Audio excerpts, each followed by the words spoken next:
Today let us discuss about the operational amplifiers. As we have seen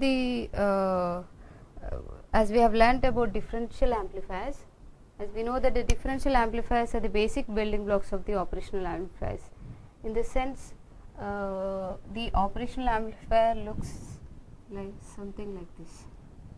You have a differential amplifier as first stage, then you have a common source stage, then you have buffer.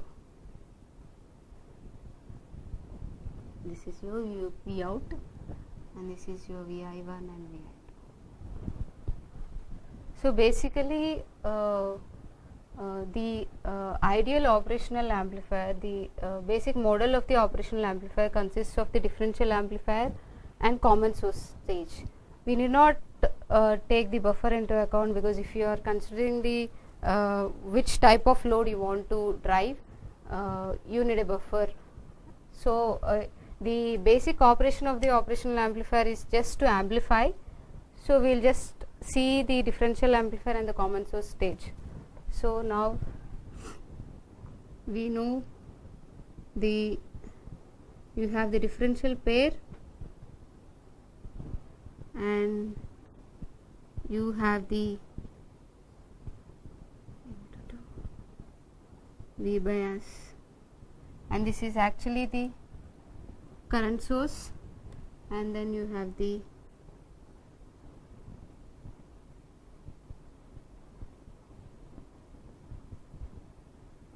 current mirror load, and now this is actually the diff pair, differential pair.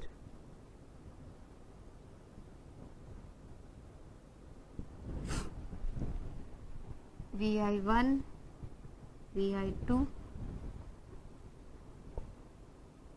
this is connected to the common source stage, PMOS,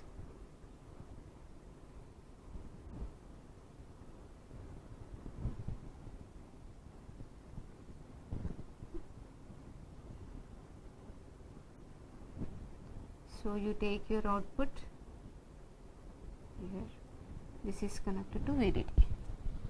So let's take this as M1 and this as M2 and this is M3, M4, M5 and M6. So now if you look, this is actually the diff pair and this is actually common source stage.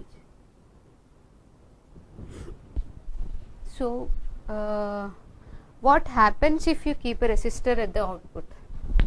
Actually it kills the gain of the amplifier, because it's okay if you keep in the range of 10 meg or so, which is actually the which is actually greater than the output resistance of your transistor, but normally it kills the, if you keep a resistor at the output, it kills the gain of the amplifier. So now let's see what happens if you keep a load capacitor here. So I just wanted to know what happens to the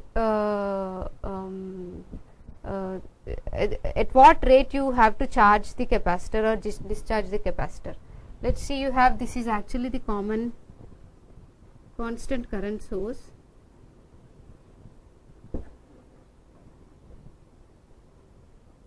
So this has a current of I bias. So you have the rate as dV by dt is given by CL by I bias. Oh, okay, it's inverse. This is the rate at which you discharge the capacitor, because you have a constant current source here. But what happens to the charging of the, when it comes to the charging of the capacitor? Actually this node is fixed, but this node is floating, because you have the connection here, this voltage here is a floating voltage, means you don't know what's the voltage at here, it keeps on changing. So now if you want to drive a high capacitive loads, you need high currents. So high currents means high overdrive voltages for your transistor. High overdrive voltage means high W